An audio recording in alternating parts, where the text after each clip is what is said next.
Whawhetai ki pia malo mo e tautoe mau ai pongi le ko ni tali fie lo to ma whana e tō taha kotoa pe ke tau Kalofiama ko ia oi pongi ni pongi Monite whakieni aho tolungo fulu o katopa oi wanua taha fitu ko whakaosieni oi mahina honahongo fulu mahina ko katopa oi wanua taha fitu pia ko whawhiloa ki fie atu ke tau taha kotoa pe i huafa ikuna pe mai huafa rei lahi tau eiko Siosiua kalai si whakawangi pe o alo maali e pe mea kotoa pe mei apina whakawangi pe mai kikele taha pe kina e toko taha kotoa pe whahako te tau Kalofiama i he Facebook a ko hui ke tuai hono sete apa ngai ubea ngā aue ko ia ki he YouTube kai whai nga i he toinga ui ko ni ke mau maari ui ngā ke whakafou pe tau Kalofiama he channel pe taha i he YouTube ka ko whawelo whiat ka te mo tole pongpongini patau mai ki ke le taha pe kina tau taha katoa pe tala monu atu ke tau timi matematonga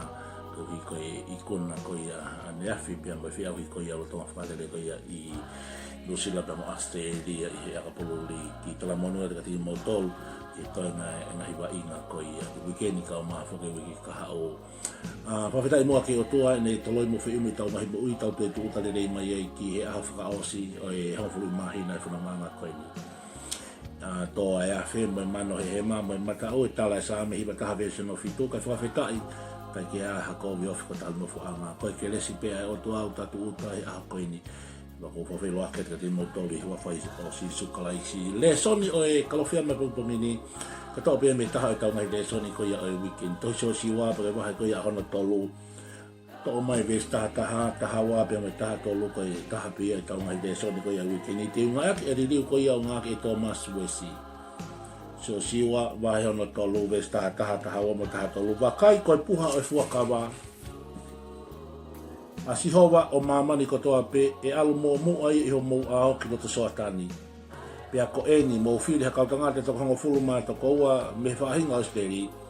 Ko tangata pe e taha me whaahinga kotoa pe. Pe e hoko pe he i hoko ai awhiwa ai kautaula e ki o kuhaa mo e Puha o sihova.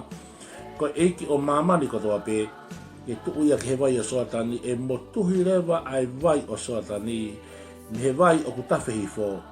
Pea e tuu whaka esi pe ia koe kaweinga e Kalofiama o e pongi ni e mua ai Puha e Fuakava. E mua ai Puha o e Fuakava. Koe talanoa maari e ai talanoani. Pau te kata kunua whinga maari e pei toki lau e tau reso. Ni pia lau e pe mai wahe tolu koe e tohi a Siosiua. Koe talanoa maari, koe talanoa tāpua, koe talanoa whalato lahi ki e tau whanunga anga o whai. I he mo uipili kimi koe ni e kaunga kalistiane. Pea ka whakahino hino koe henga hi ves koe a nāku lau, koe ves taha tolo Siosiua wahina tolu. A tolange koe e Siosiua koe tūtuni pe whoki ai otua, ke Siosiua ke tala ki iskeri. Ke mo whiri mai toko taha i he haa katoa pe haa e hong fulu mahaua whoki na e whao aki e puleanga isleri. Kai koe haa ia pe me ngahi whoha koe o se kope. Pea koe kautangata e toko hongo fulma toko ua koe ia te nauhanga o whakofonga i ngai haa koe ia o e whanawa isleri. Te nau fua i ho nau uma ai Puha koe ia o e Fuakava. Pea koe Puha koe ia o e Fuakava e mua ia i te kinauto. O koki sa ia i he ves taha mo ves koe ia a hono taha tolu. O kuase ki fo i kupu i se tesi maari e koe. Ke fo i kupu i se tesi upeheni. Haamo ai Puha o sihova koe eiki o mamani kotoa pe. Eiki o mamani kotoa pe. Asi ves taha te asi hai ves taha tolu. Mo haamo ai Puha e Fuakava koe eikia o mamani kotoa pe. Wow, hallelujah. Koe Puha e Fuakava o punihanga i o whakafofonga i ai lotonga koe atu ai presence of God. Ka kou sa ia ki foi se te si hoko atu ai, ase taha i he taha tolu. Ko ne repeat pe ha mea, ke mahuinga ke matoki tokanga ke he koe mea i ku mahuinga ia. Koe Puha e Fuakava, aia koe Puha e Fuakava ai haamo ia, ai koe Puha ia a sihova o mamani kotoa pe, koe eikia o mamani kotoa pe. Whakawheta i ki he eiki. Tako sihova ai otua, koe eikia o mamani kotoa pe. Koe eikia o kukure au niu pia whaiteria i he mea kotoa pe. e kaunga Kristiane. Pea o ko mahu inga ia. Mahu inga. Kai ke te ha o tua ia ke te whakawaua ia ke sihowa. Koe e ikia o mamani ko toa pe. Kuao niu o kupure. Hangeha whanā fotu e ka inga. Kai ke te ha o tua ke te veipa. O tua mo oni, o tua mo uitaha pe ia e ka inga. Koe toenga ngahi o tua mate ia. O tua tamapua ia. O tua aitori. O taha pe o tua mo ui. Koe o tua ini koe eiki o mamani ko toa pe. Ai aku represent ia e puha koe fuakava pe koe Ark of the Covenant. Koe whewhaka hino e pehedi. E fua e puha e fuakava he uma e kautaula eiki. Koe mistake pe koe whihalake nei whaiko e te vita. Koe ne hoholi ki o mai e puha e fuakava. Kana hanga le ia ngahi ai sari o te fo pe o mai me whanga pulu fo mea kotoa pe na e fo ke o mai ake e puha e fuakava pe me kau Filistia. Ke o si mea e pe e tala noa pe ta ia usa mate ai. Ki whanau mai kau tala atu ki e te koe. Nai toki nofo a te vita o toki whekeri ke wholofola atua pe ui mai kau taula eiki. O nau toki whekeri o ilo ai o ki kai ke uta e puha e fuakava ia sari o te pe koha whanga pulu. Koe puha e fuakava o ku haamo pe ia he uma o kau taula eiki. Nai hohori a te vita ki he mea rerei. Nai hohori ke e whakafoki mai e puha e fuakava. Ai aku ne hanga ia whakafonga i a lotolotonga koe otua. Nai hohori ki he mea rerei. Ke whakafoki mai to bring back the Ark of the Covenant. To bring back the presence of God. Koe hohori ki he mea rerei. Nai tisaia ki he mea rerei. Ka ko paupe e ka hinga ke koe whaunga ke whakafoki mai aki, e whakatatau pia pe moi wholofola ko ia auto. He pia e taimi o tau hohori ke he mea rerei. Hei, oku ke tisaia longing ke he mea rerei. Ko haia te nita e whie mao ke bring back the Ark of the Covenant. Ke te whakafoki mai a presence of God. He nai mōre ia. Nai puha e fuakava ki kau Filistia. Koe mea rerei, ka koe ni. Koe whipolo pare mahe koe whaunga ke whakafoki mai aki nai hala. Aku tau hohori ke mea rere. Tō ate ngai fo i hohori ko ia. Aku tau dream ke mea rere. Tau misi, tau visone ke mea rere. Koe mea whaka o tua. Langa mea koe, ai mea koe. Ka koe fo i whaunga koe ke whakahoka ke mea koe. Kua paupe ke light up pia ba mea. Ka mea wholofola ai o tua. Sio foki a te vita ia. He koe hinga foki koe o tua koe ai kau Filistia. O tua koe kau moape. A moni koe ngai o tua koe ngai whanua kau ngā api. Koe ngai fu o tua ai tori foki, Pea koe sio foki a te vita, he koe awe koe, ai mahi o tua ai tori, me feitu ke feitu, le whakaute ha kai fu sari o te. Ngā tui foki koe ngai fu o tua mate, pea koe awe me feitu ke feitu, koe whakaha e rea, me fu sari o te. Pea sio foki a te vita, ke whakafoki mai e puhe fuakava, ke o mahi fu sari o te ke mai aki. Ta aku ikai ke awe he sari o te. Koe puha e fuakava o ku hiria he uma o i kautaula eiki. Hiri he uma e tangata mo ui. Wow. Koe whai whakamatawai. Mo whiri maha i toko tahaua. Ke ne hanga whakafofonga e whai hae tahaua ko ia islerin. Pea e hiria e puha e fuakava. Pea e mua e puha e fuakava ki whe, vai tawe soatani. O ku nau ke mea ni hanga ke vai tawe soatani. Koe nā kolosi poki ki hake promised land. Ka ngai polo pale mako he hahe puloto ngā whā ai vaitawhe. Ko ke osi mamata ke taimi e ku whā i ha vaitawhe. Ko soa tani koe vaitawhe. Koe taimi e ku whā i e vaitawhe e ku fuu whakatu uta maki. O kune hanga haveki e whāre, kune furi e mea rere, kune haveki ai preach. O fuu whakatu uta maki, ai taimi e ku whā i vaitawhe. I mua e teki nau tolo puloto ngā wha mai vai tawhi soa tani. Pea kai fo i whakahino hino ni ai o tuana talaka Siosiua. Talaka Israeli na whiri mawhi toko tahaua ke ne whakafonga e ngai haka tope Israeli. Pea e hiri ai e puha e fuakava. O kai ke awe puha e fuakava i hasari ote. O kai ke awe he whangapulu. Mea ka whai mistake ka whi halaki a te vita. Hena e hutokanga a te vita koe pehe koe mea fo Sale te fo'ou, koe pulu fo'ou. Pea ta whea te vita he fo'ou. Pea mea lelei peka inga he fo'ou ia. Mea lelei au pitu. Tāria si su koe whanau i fo'ou. Koe mo ui fo'ou, koe more mo i motua mo i fo'ou. Sa ia he wala fo'ou. Mea lele fo'ou. Koe su fo'ou, hau fo'ou. O tau marere ke he fo'ou. Sai pe ia. Ta ke marere pe ke fo'ou o marere pe he fo'ou ai otua. He fo'ou nga ai otua. Tā koa koe puha e Fuakava aku hiri he uma o kautaula eiki. Puha e Fuakava o kune whakafofonga i a lotolotonga o tua. Ai koe Ark of the Covenant o kune represents a presence of God. Okay. Koe presence of God o ku hiri he uma e tangata maui. Koe puha e Fuakava o ku hiri he uma o tangata maui. O koe ke hiri hasari ote, o koe ke awe hawhanga pūl, o ku hiri e puhe Fuakava i he uma o kautaula eki, tangata mo ui. Oh, hallelujah. Amen. O ke ilo e tau ngāwe o whai ke he otua, o whi mau ke hiri ha mea i ho uma. Oh, hallelujah. Ri mai ho uma, ke hiri atu gai ha mea. Oh, wonderful Jesus. Hallelujah. Ko tau ngāwe ki he eiki, ko tau fua whatongia i he gospeli. Hiri mai houma, ri mai houma. Mone ponake ai wesiri ana haku wongo ni mae tina ngāwe pe maau. Tapu haku wa e kana whai pe hao whekau. O mai houma, ke hiri ke e puha e Fuakava. O mai honi ma, o mai hotare ni ti. Ke hiri ke e lotolotonga e o tua e kau ngā Kristiane. Ko ngā utamo ui ai uwhi kumi hauma ke hiri e puha e Fuakava. Hola e kau ngā ue. Tai ke ia hauma ke hiri e uma e hongo fulu mā ua. Nei whiri mai. Ke hiri ke e puha e Fuakava. He ke le whakafonga i koe lotolotonga e o tua. Koe mea ko mo ui e hiri he tangata mo ui. Pea koe puha e Fuakava e mu o mua mai kautaula eiki.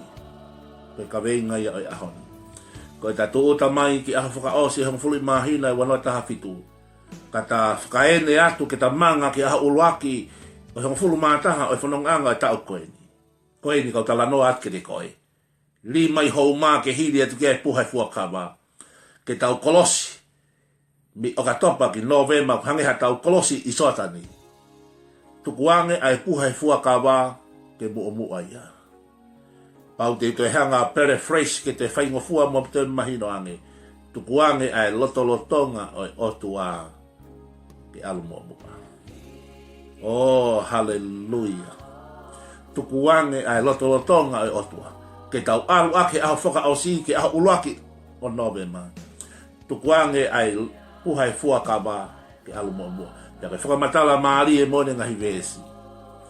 O mai toko tahaua, ke whakafonga ngahi haa, pia hiri ai e puha e Fuakava. Hiri hona uma ai puha koe e Fuakava. Toko tahaua, ono he whahai koe, pia hiri ai puha e Fuakava. Ono ki he pia toko te puha e Fuakava loto maari. Tukuange lotolotonga o tuake nofo i loto maari, hotau lotolotonga. Tala ia mati tahabalu anoa, ka bai whakataha toko pe totoli hua whako bau ke ia i hona lotolotonga in their midst. I hona lotolotonga. Oh, hallelujah. I hona lotolotonga i he family, i he siasi, i he whonua. In our midst. Tukuange o tua pe mana lotolotonga ke ne nofo ia. Pe tuku ke mua ai lotolotonga o tua he tau hao he aha whakaosi o okatopa. O pifo matalana e peheni. Koe taimi e tuua e wa e koia o kau taula eiki e whitoko tahaua koe ni kau taula eiki me ngai haa. Koe taimi e tuua i hona wa e vai tafe. Kone tuupe motu ai vai tafe soata ni o tuu whaka esi. Kasi lue mai ai whanau isleri o nau kolosi. Tawi tuupe ai. Koe uhi ngai ni mahu i ngai ke lotu ai mai kau taula eiki. Uhi ngai ni ututonu ke lotu ai maha o whai whekau. Lotu ai mai pisope, lotu ai mai palestini. Koe uhi ngai ni ututonu ke lotu ai mai kau taki lotu. Mahu inga ke lotu makinau tuau. Kono hinga aku peheni. I hona uma o ku hiri ai e mamafa o e puha e Fuakava. Ko hona wae o ku tuhe ano wai i soatani. Mako teilo e kau wae. Mamafa e puhe Fuakava hona uma. In ota, ke mawai ua mai takisoatani, ka ke lue hake ai o mua lue le hake ai mo fa na o fe tuku ka nau si i tu ai mama fae mo te ile ka wai te ta fitu upe ai ka to repeat o ku maho inga ke lotu maho ka fai fe ka maho piso pe palestini ka taki lotu he tau mai ke ilo o ku hili ai me ho na mama fae Puha Fuakava te mo te ile me ka wai he tu o ke sai ki te koi mo a so atani ka ke toki lue le mo ke lue fie mari ha ke ai o ke kolose ke ka wai e taha ka tau ma ke ilo ke hinga e mo tu wa o ke ai ka utama o ku tu he vai pe mama fa Puha Fuakava ka ke toki po la ve ha ke mo mari mo ki fa na o mo lue le he mo ka ke fa mahino ke kai lo te tai milahi ai mama fa Puha Fuakava mo ko te ile ka wai in order for your sake ke lue le ha ke he mo o ke sio ke malohi o iwi mai mafi o tua i no loto nga e kaina o i kai ke kautaula eiki i kai ke kautaula eiki o kunau keuri be ai Ark of the Covenant ke sio ke malohi mai pawa mai iwi ko ia e kaina ai Puha Fuakava sio ke te soki mi o lunga he uma koneki ki he vai kone tu upe hona wae motu gisio ke o kai ko wae o kai ko kautaura eiki ko malohi a presence of God ai me ago hili hona uma o tafe e current kilalo kone malo pe hona wae motu o kai ko wae o kumana o kai ko ni ma o kumana ka koe ha ko Puha Fuakava o hili ho ma your presence ka pau te hili whakinima ki te koe ka pau te talo pe hoku nima pe ke tō pe koe ha o kai ko hoku nima o kai ko hoku nima na ia mo we know ko presence of God o kai ko vae o kau la eiki pe o kai ko kau tau la eiki ki na to i kai ko me aku hili hona uma ko anointing ko presence hallelujah ka pau ko malanga ko ta poa ke te koe ka pau ko malanga ku ke ului ai o kai ko au it's not about man ko ha ko presence ko a ka pau te lotu ke te koe ko hiko ma fakasino pe afra mo ui he o tua ko o kai ko au o kai ko ku ni ma ko me aku hili ho ma ko Ark of the Covenant ko me aku ne tala ai fai ke ko presence of God kono uhinga ya kumaho inga ya e kainga ke mu ape ai loto ngai o tua kamata anga e aho mu ape loto ngai o tua ko tau fononga o fai he mama ni ko fononga pilikimi eni alo pe me ta o ki ta mahina ke mahina wiki ki he wiki aho ke aho ko tau fononga pilikimi ya ko ko tau fononga pilikimi ko kore ke te koe whakapapau i o mu ape ai Puha Fuakava tukuange a lotolotonga o tua ke mua he ka aho o ku pou ao pe ka po uri o pou afi ko hinga nei pou afi he po uri he whaka po uri pe tukolotonga tua ke ne ha ke hoko koe mama ke ne taki ki tau tau pe ka pau leba o ku aha o ku vevela ai laa tukuange o tua ke hoko koe pou ao ke ha ke malu ngia ai whanonga o ku tau whai kaunga Kristiane tukuange a lotolotonga o tua ke mua kaya hatau fie mau o ku viviri ko lotolotonga pe o tua e kaina moni pe ai tangi a te vita he same ni mata to ya pat se pa pe ne fatu leva ai same ni mata o ko wofo ene ke fatu e te vita ya same ke le tamate a kola ya te de ke le fatu e ya same ke le tamate e pe a be mo laione kana le to ke fatu e ya same e de to ya pat se pa pe taha ini tau tapa ke o tua oa na ke li aki au meho au oa na ke li aki au meho au cast me not from your presence ko taha ini kole mo le tau tapa ke o tua oa na ke li aki au meho lotolotonga ikai ko tau fia mau ia e kainga ko tau fia mau pe a lotolotonga